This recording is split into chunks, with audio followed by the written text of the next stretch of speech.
applause for this year's winner, Angela Aulenti from Sterling Farms. Angela, come on up.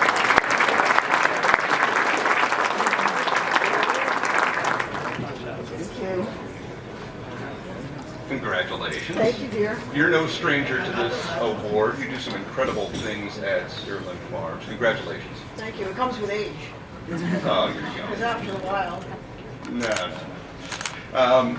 Listen, I want to say a couple things. First of all, that I've been on social media. I look out there. I see what you're doing. You've got members of your team posting some things, some videos. You're staying current. How important is it to you to use these new platforms in your merchandising? Well, it's interesting that you said that. We just had our end of year meeting at Sterling, and we talked about how we need to do that more because we need to get more people involved. We need to get people to our facility.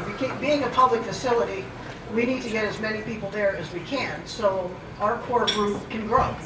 We don't have just a membership. So for us, that's the way to get the new equipment out there. That's the way to get the new apparel, anything new, any sales we have, any schools we have, we post them. You know, we were communicating earlier in the week, and one of the first things you mentioned was the importance of your team. Talk about your staff, talk about how they help you achieve such great things. So I don't think there's anyone in this room that goes to work every day and thinks, oh, I have to do this because I want to win an award. I really don't think we do that. And if you hire the right people and you have a great team, somehow the awards find you. And, you know, I've been very, very lucky over the years to have a great team. I can honestly tell you that, you know, I ask them to have the passion that I have. I ask them to care about the facility like I care about it. And then if we all do that, we'll all win. You know, we're all in this together. It's a very difficult when you go to work. We have 50,000 rounds. Not quite like Bethpage, I got it. But that's a lot of rounds. It's a lot of things. There's a lot of moving parts. So everybody has to do their job. So if we have a common goal and we all do our job, we'll all be successful.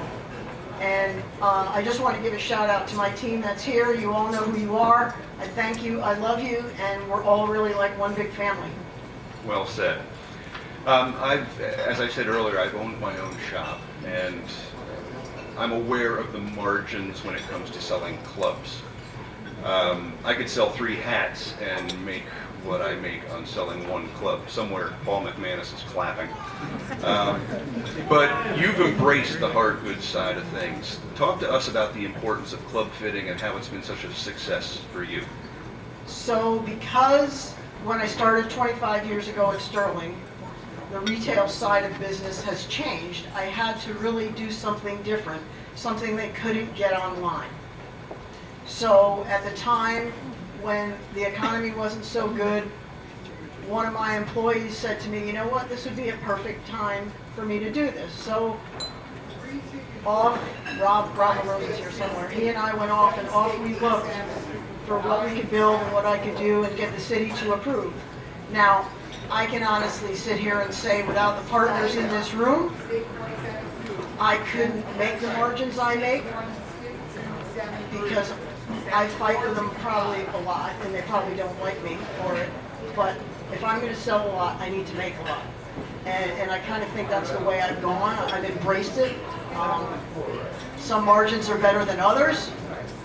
And I just feel like it's the way of the future because I can't get it online. Great.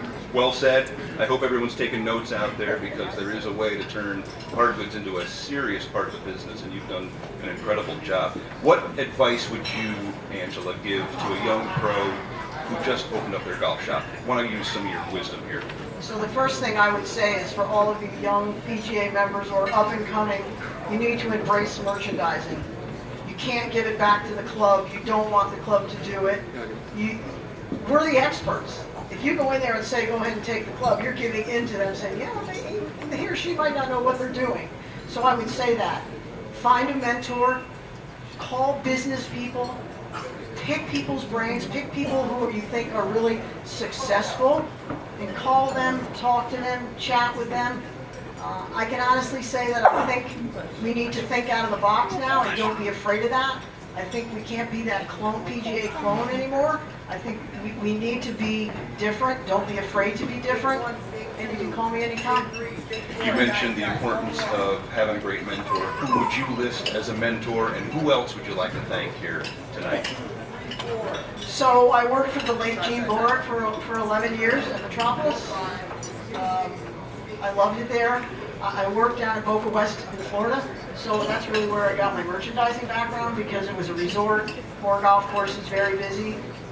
John Kennedy, as always, first person I called when I got the job.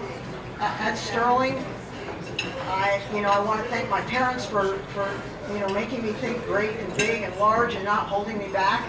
Obviously, being a woman in this industry, it's been a little bit different, but it hasn't held me back at all. And they really pushed me forward with it. You've done great things. Congratulations again to Angela Aulenti.